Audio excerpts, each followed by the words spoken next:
हम ये जानना चाहेंगे कि क्योंकि राहुल गांधी ने जो कल प्रूफ दिया है वो बहुत ज्यादा कठोर प्रूफ है। SIR को रद्द करना इसका मतलब ये है कि वोटिंग के टाइम पे फर्जीवाड़ा किया जा सकता है। मैं हूं यासर मलिक। देखा ना, वीरू टंकी पे चढ़ा हुआ है, कह रहा बसंती मुझे चाहिए। यानी चोर के दाढ़ी में तिनका नहीं है, पूरी खेल चोरी की चल रही है, ये पूरा देश देख रहा है। और आप देख रहे हैं अपना YouTube चैनल YS3 न्यूज। लगातार मत बोलिए। बात बताइए। 45 दिन में ही जो वीडियो रिकॉर्डिंग हटाई जा रही है उसके पीछे वजह क्या है, ये क्यों किया गया है? देखिए,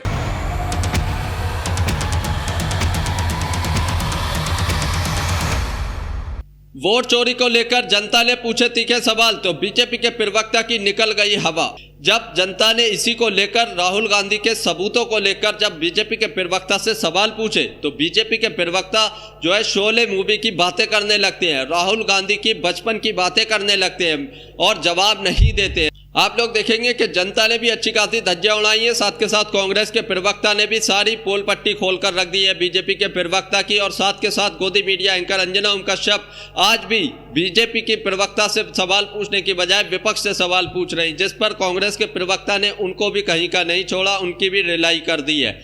और जो एक प्रोपेगेंडा बिहार को लेकर SIR को लेकर चलाया जा रहा था कि SIR हो रहा था तो विपक्ष बहुत ज़्यादा कूद रहा था और वोटर लिस्ट जारी हो गई है तो अभी तक कोई कंप्लेंट क्यों नहीं दी है। सारी पार्टियों ने, जो विपक्ष की पार्टियां हैं, सबके 0-0 दिखाया जा रहा था टीवी स्क्रीन पर। उसके बाद RJD के प्रवक्ता ने इस प्रोपेगेंडा को भी जो है एक्सपोज किया है और विद सबूत के साथ पूरी तरीके से अंजना ओम कश्यप की भी धज्जियां उड़ाई हैं। आप लोग पूरी डिबेट देखेंगे तो आपको सारी सच्चाई पता चल जाएगी। गोदी मीडिया का स्तर कितना गिर चुका आप इस डिबेट में देखिए। बीजेपी के प्रवक्ता से कोई सवाल ही नहीं किया जा रहा है।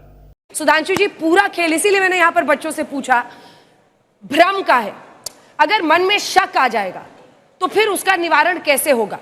विपक्ष कहता है कि आप SIR पर संसद में बहस कीजिए, आप लोग कहते हैं कि हम कैसे करेंगे, वो तो संवैधानिक बॉडी है, उसको जवाब देना है, कौन जवाब देगा? लेकिन सवाल है कि अगर वोटर के मन में डर आ जाएगा तो क्या कीजिए?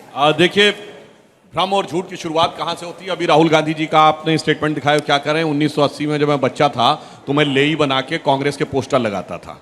मतलब 8 साल की प्रियंका जी और 9 साल के राहुल गांधी और 7 साल की प्रियंका जी, मुझे लगता है लाखों दर्शक जो देख रहे होंगे सब दिल में समझते होंगे कि वो जेड सिक्योरिटी में जाके लेई लगाते थे। समझ जाइए आदमी किस प्रकार की बातें करने की शुरुआत करता है। यही समझिए इन्होंने जाके क्या बोला था। मैंने अपनी दादी के जमाने से देखा है PMO में जाकर किस प्रकार का डिस्क्रिमिनेशन होता था SC और OBC के साथ। भाई साहब, जब दादी जी की मृत्यु हुई तब आप 14 साल के थे। अब ये 11, 12, 13 साल की उम्र में आप PMO में जाते कैसे थे? वो अधिकारी आपको दिखाते कैसे थे? ये तो आपने उन अधिकारियों के ऊपर सवाल लगा दिया। और उसके बाद आप समझ कितना पाते थे? मुझे लगता समझ तो वही जमाने की अटकी हुई है आज तक, उसके आगे की समझ हुई आज तक हुई नहीं है। अब आते हैं इसके ऊपर जो आज की बात है।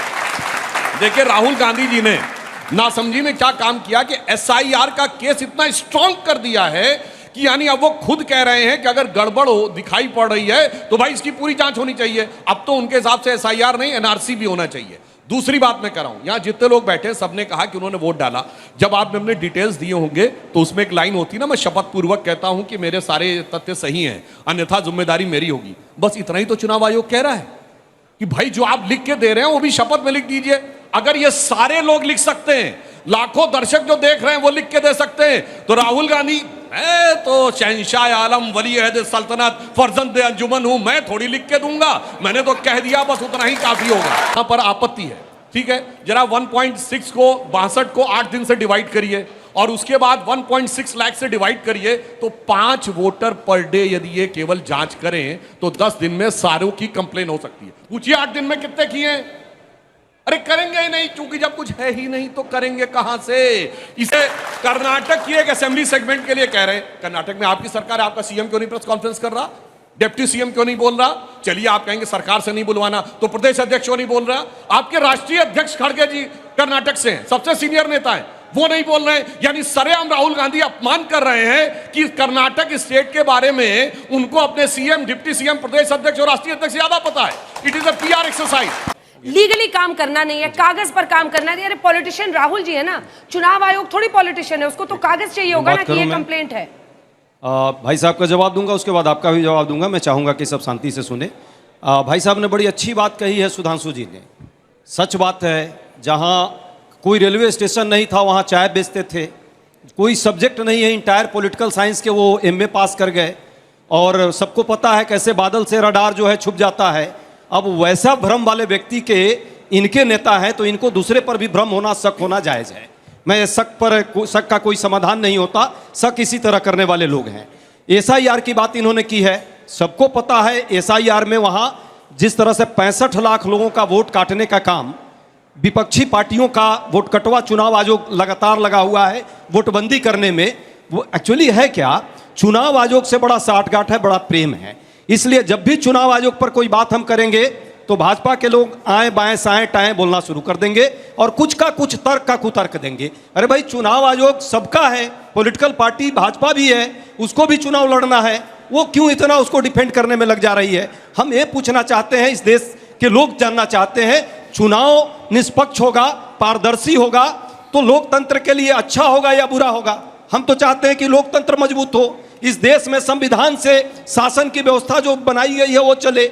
लोकसभा में जब बात आएगी, चर्चा की, इतने समय से लोकसभा बार बार डिस्टर्ब हो रही है, चर्चा नहीं होगी। क्या उदाहरण दे रहे हैं, आज तक कोई चुनाव आयोग पर चर्चा नहीं हुई। 2005 में लोकसभा में चर्चा हुई है, 95 में चर्चा हुई है, 91 में चर्चा हुई है, 81 में चर्चा हुई है, पर भाजपा के काल में 2014 के बाद तो चर्चा, पर्चा, खर्चा इसका कोई माती नहीं है। ये तो अपना अपने हिसाब से रखते हैं जो चलाना है। बात कर रहे हैं हलफनामा की, अब इस पर भी बहुत महत्वपूर्ण बात है। चुनाव आयोग को ये सबूत के साथ अभी तक बोलते थे आप सबूत दीजिए, सबूत दीजिए, सबूत दीजिए। हमारे नेता ने 6 महीना की मेहनत से सबूत लाया, चुनाव आयोग की फर्जीगिरी की पूरी पोल खोल दी सरेआम। कौन है? नेता प्रतिपक्ष हैं। ये कह रहे हैं कि आपका जिलाध्यक्ष क्यों नहीं कहा, आपका प्रदेश अध्यक्ष क्यों नहीं कहा, आपका राष्ट्रीय अध्यक्ष क्यों नहीं कहा। मुझे पता है संवैधानिक संस्थाओं पर प्रश्न लगाने वाले लोग, इनको नेता प्रतिपक्ष पचता नहीं है। तब नहीं पचता है तो भाई हम क्या करें, लेकिन इस देश के चुनाव प्रक्रिया पर प्रश्न लगाने वाले और साठगांठ बैठाकर भाजपा से जिस तरह वोट की चोरी की गई और लोकसभा में जिस तरह से सरेआम जो है इस तरह की बात की गई, उस पर यदि प्रूफ के साथ हमारे नेता कल उपस्थित हुए तो कौन कह रहा है हलफनामा देने को? कर्नाटका का इलेक्शन कमीशन का चीफ है, माना। चुनाव आयोग जो यहां 3 लोग बैठे हुए हैं जो ज्ञान बांटते हैं, ज्ञानेश कुमार जी, अभी तक उनका कोई उत्तर आया, कोई एक बात आई नहीं। क्यों हलफनामा? हलफनामा तब दिया जाता है जब हमारा वोट, अपील हम करते हैं यदि हमारे वोट पर कोई प्रश्न आता है तो, और उस पर हलफनामा दिया जाता है। आरोप सबूत के साथ जब इस देश में दिया जा रहा है, चुनाव आयोग को उसका जवाब देना चाहिए। भाजपा के लोग कूद कूद कर, फैल फैल कर, चिल्ला चिल्ला करके चुनाव आयोग को कहीं ना कहीं डिफेंड कर रहे हैं। क्यों कर रहे हैं भाई? यही कहते हैं, चोर के दाढ़ी में तिनका नहीं है, पूरी खेल चोरी की चल रही है, ये पूरा देश देख रहा है। और किसके दाढ़ी में कितना चोरी है, इस देश के सत्ता में पाने के लिए कितनी ललायत रहे हैं, सबको पता है। बात लास्ट अजय जी, जो 4 लोग यहाँ पर, 4 लगभग 90-100 लोग यहाँ पर है, मान लीजिए 4% ही है, 4 लोगों ने हाथ उठाया, उनके लिए तो आप शपथ पत्र दे दीजिए, हस्ताक्षर करके जांच तो हो। वो जो शपथ पत्र, सुनिए ना, पारदर्शिता होनी चाहिए, स्पेशल इंटेंसिव रिवीजन होना चाहिए। सभी बुद्धिजीवी पत्रकार हैं और आप बहुत निर्भीक पत्रकार, मैं आपको मानता हूं। आपको ये प्रश्न पूछना चाहिए, चुनाव आयोग को हलफनामा कौन देता है? जिसका वोट कटेगा वो हलफनामा देगा, वो उस पर विरोध जताएगा। लेकिन ये एक मॉडल हम लोगों ने पेश किया है, एक विधानसभा में 1 लाख से ज्यादा वोट। 10 सेकंड अमीन साहब तो देंगे ही जवाब। चुनाव आयोग के कोई प्रवक्ता तो यहाँ है नहीं, वो जरूर प्रवक्ता बनेंगे, गवर्नर भी उनको मिल जाएगा। लेकिन जो सच्चाई है, जब इतना बड़ा केस हुआ और इस तरह से लगभग लाखों वोटों की चोरी हुई है, इस पर जवाब चुनाव आयोग को देना चाहिए। चुनाव आयोग को कहता कि जांच कराइए भाई। डिबेट को पूरा देख कर जाइए। अब आगे जनता के तीखे सवाल आएंगे और उस पर जवाब क्या आएगा। शोले फिल्म की पूरी शूटिंग चलाएंगे सुधांशु त्रिवेदी, तो पूरी डिबेट देखिए, उसके बाद धज्जियां उड़ाई जाएंगी। बिहार में आपके बूथ लेवल एजेंट्स एक भी कंप्लेन नहीं कर रहे हैं, सुनिए ना, उसकी क्या वजह है? फिर बाद में कहिएगा लाखों की चोरी हो गई। अभी कंप्लेन भी होगी। देखिए, अब देखिए, दो खेल हो रहा है यहाँ। एसआईआर पर ये कहेंगे देखो भाई वहां तो आप विरोध कर रहे हो। अरे भाई, ये मॉडल ही अलग अलग है, ये अलग अलग तरीके से चोरी करने का, चुनाव को चोरी करने का रास्ता है। और जब सैया है कोतवाल तो डर कहेगा। भाजपा के तो सैया है चुनाव आयोग का, कोतवाल भाजपा कर रही है अपना, तो चुनाव आयोग को क्यों डर होगा? अभी तक चुनाव आयोग जवाब नहीं थी। एसआईआर पर अब प्रश्न लगा रहे हैं। अरे भाई 64 लाख लोगों का वोट, वहां वोट काट करके आप जीत सकते हो। सुधांशु जी क्योंकि मैं और अंजना मैम दोनों बिहार से हैं और चुनाव सर पे है, हम ये जानना चाहेंगे कि क्योंकि राहुल गांधी ने जो कल प्रूफ दिया है वो बहुत ज्यादा कठोर प्रूफ है, तो क्या आने वाले चुनाव में जैसे 2024 में संविधान का मुद्दा लेके उन्होंने बैकफुट किया था, तो क्या आपको लगता है कि इसे नेशनल मूवमेंट बनाएंगे वो, और इस आपको राहुल जी की स्ट्रेटेजी ये बताएंगे, तुम्हारा भी नहीं, कठोर प्रूफ है। किस किस को दी है भाई? वो 1 लाख की सूची किसको जारी की मुझे बताएं तो भाई। मीडिया को दी है, पब्लिक को दी है, सांसदों को दी है, आप लोगों को दी है, कुछ है ही नहीं, हवा में आए बोले और चल दिए। SIR को रद्द करना इसका मतलब किसी राजनीतिक दल की रणनीति बताया जा रहा है। इसका मतलब यह है कि वोटिंग के टाइम पे फर्जीवाड़ा किया जा सकता है। और किसी को नहीं? चलिए ठीक है, एक छोटा सा कमेंट, एक खबर आ रही है, अपने दर्शकों को जरा बता दें। एक सेकंड सर, एक खबर आ गई है, तो इलेक्शन कमीशन ने कहा है। मैं एक बात कहना चाहता हूं, जो कुछ हो रहा है उसके लिए। शोले फिल्म आप सबने देखी है? शोले फिल्म में जैसे आपने देखा ना, वीरू टंकी पे चढ़ा हुआ है, कह रहा बसंती मुझे चाहिए, यानी सत्ता वो मिल नहीं रही है। मौसी यानी जनता, मौसी का पता नहीं है, मगर वो कह रहा मर जाऊंगा, ये हो जाऊंगा, वो हो जाऊंगा। तो उसका दोस्त जो है ना, यानी कांग्रेसी अंदर से कह रहे हैं जब सत्ता का खुमार उतर जाएगा ये भी नीचे आ जाए। अंजना जी, फर्जी ID कार्ड किसका था पहले बताइए। मैं सब बताऊंगा अभी यहाँ पे। चुनाव आयोग मांग जिस रहा है, तरीके से पहले बोल रहा है दीजिए फर्जी ID कार्ड। जिस हो गया, अब जिस तरीके से SIR के ऊपर हम लोगों ने सारी डाटा मांगा, बूथ वाइज हमें डाटा दीजिए, बूथ वाइज जब तक डाटा नहीं दीजिएगा तो कंप्लेनेंट इतना आसानी नहीं है। उसके बावजूद भी मैं कह रहा हूँ ये इलेक्शन कमीशन के रिसीविंग है। हमारे 500, हमारी जो पार्टी को आप 0 दिखा रहे हैं, कल हमने 500 के आसपास जो है कंप्लेन किया है, अपलोड नहीं किया उन्होंने। अब उनकी एक कंप्लेन दिखाइए, क्योंकि आज का उन्होंने डेटा 0 दिया, ऑन रिकॉर्ड दिखाइए, मंगवा लीजिए, अभी 40 मिनट शो चलेगा। अरे हम कंप्लेन अभी दिखा रहे हैं आपको, ये कांटी का कंप्लेन है। ये देखिए हमारी पार्टी ने नंबरिंग के साथ, आप देखिए लगभग 500 के आसपास, लगभग 500 के आसपास कंप्लेन किया हुआ है। वो अपडेट करेंगे, अभी तक अपडेट नहीं किया है, पहली बात। दूसरी बात देखिए अंजना जी, लगातार हमारे नेता के ऊपर आप क्वेश्चन कर रहे हैं।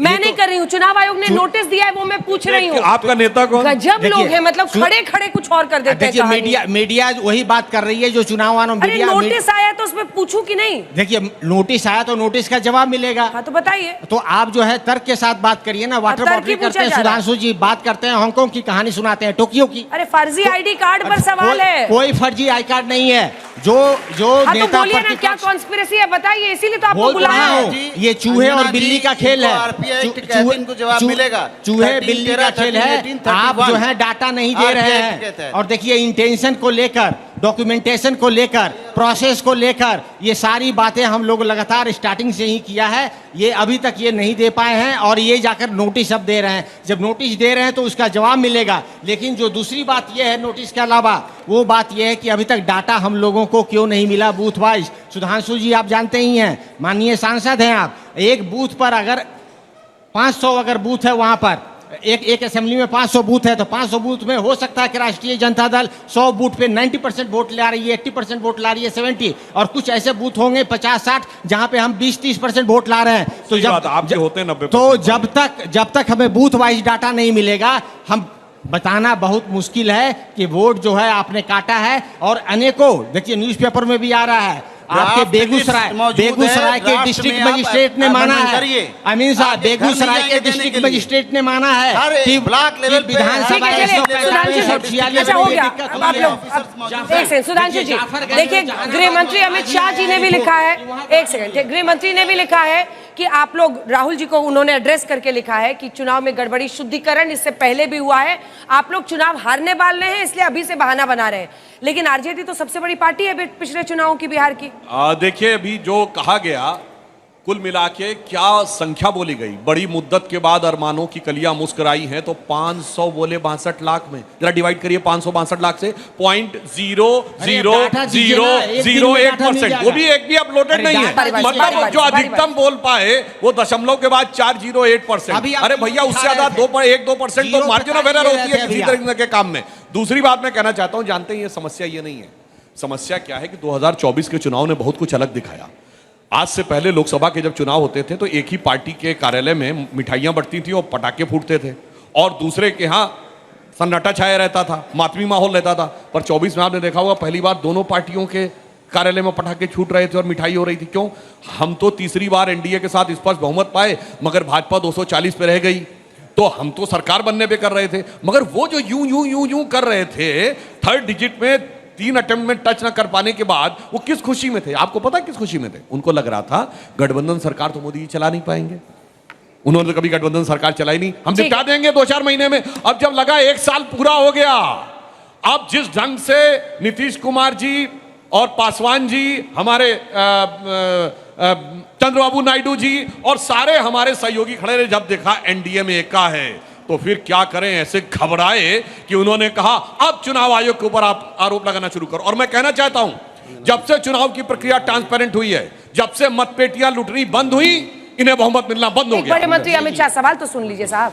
गृह मंत्री कह रहे हैं कि आप लोग चुनाव हारने वाले हैं, इसीलिए अभी से ही बहाना ढूंढ रहे हैं, जनता को बहाना बता रहे हैं। देखिए भाई साहब ने अभी बोला औरों की ख्यालात की लेते हैं तलाशी और अपने गिरेबान में झांका नहीं जाता।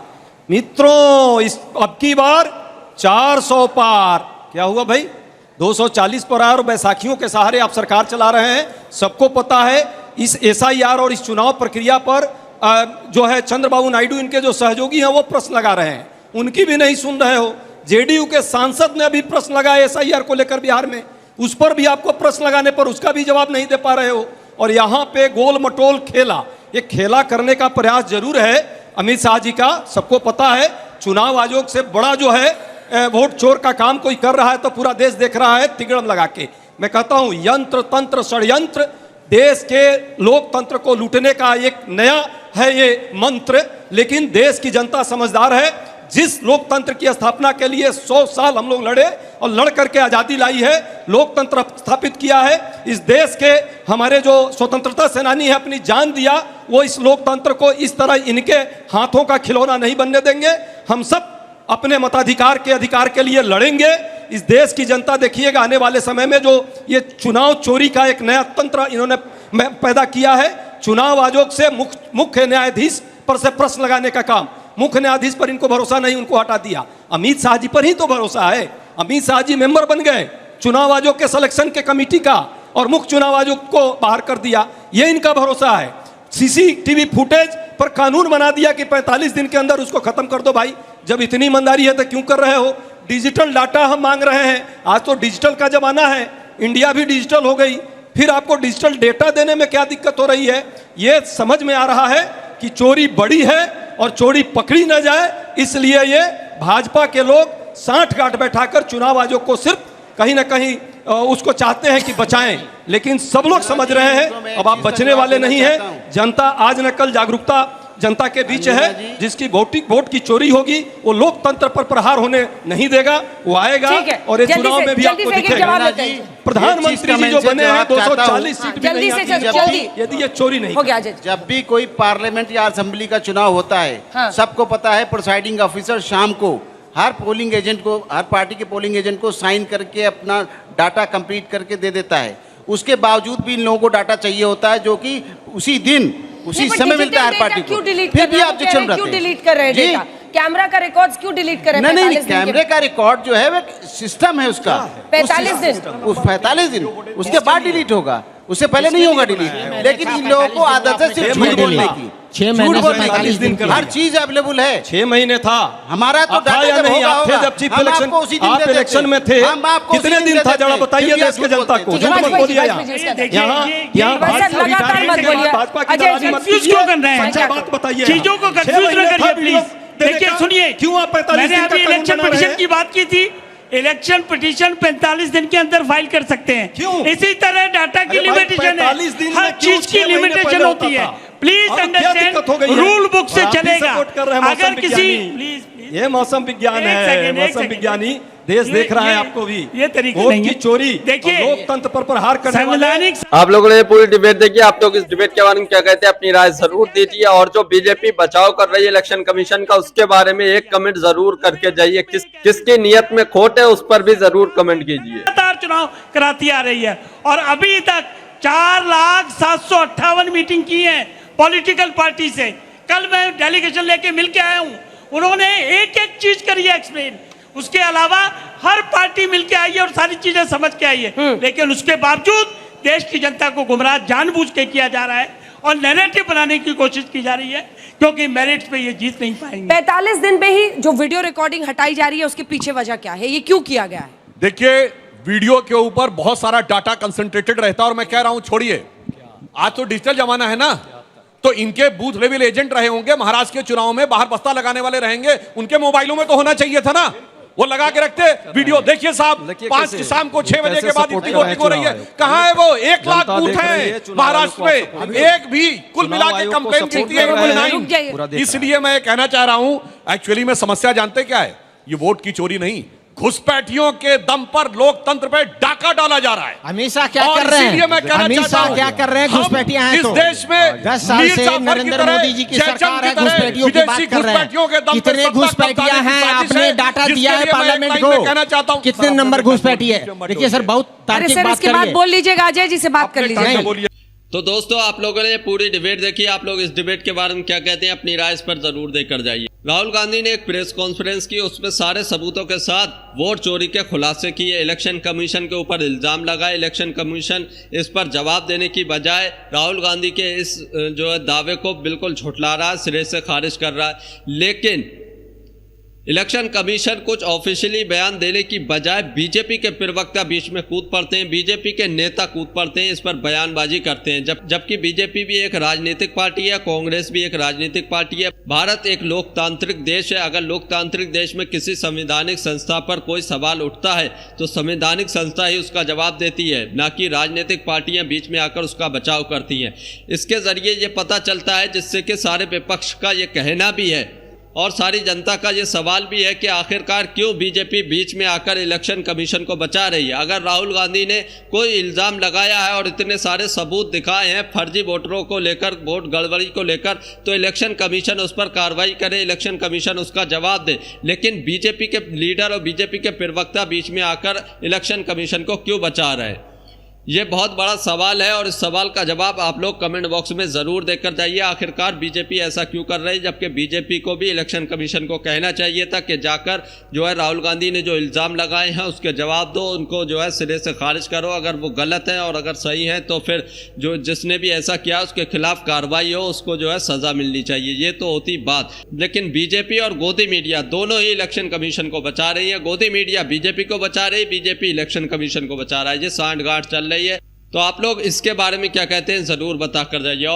और ये भी पता कर जाइए कि राहुल गांधी ने जो इलेक्शन कमीशन के ऊपर वोट चोरी के इल्ज़ाम लगाए, जो फर्जीवाड़े के इल्ज़ाम लगाए, भारत में वोट चोरी को लेकर जो खुलासे किए हैं, उसके बारे में क्या कहते हैं? क्या राहुल गांधी के इल्ज़ाम सही हैं? क्या इलेक्शन कमीशन को इस पर ऑफिशियली आकर जवाब देना चाहिए एक एक तर्क के साथ? जैसा एक एक मतलब इल्ज़ाम लगाया गया वैसे ही एक एक करके सबको जो है सिरे से खारिज करना चाहिए विद सबूत के, अगर वो गलत हैं तो इस पर भी ज़रूर बता कर जाइए कि इलेक्शन कमीशन को ऐसा आकर जो है जवाब देने चाहिए। अगर आप भी गोदी मीडिया का विरोध करते हैं तो हमारे चैनल YS3 न्यूज़ को भी सब्सक्राइब कीजिए। और आज की डिबेट का बेस्ट प्रवक्ता कौन था? कांग्रेस के प्रवक्ता थे या फिर बीजेपी के प्रवक्ता थे? एक कमेंट इस पर भी ज़रूर करके जाइए। किसने अपनी बात तर्कों के साथ सही तरीके से जनता को समझाई, आपको समझाई? तो इस पर कमेंट ज़रूर कीजिए।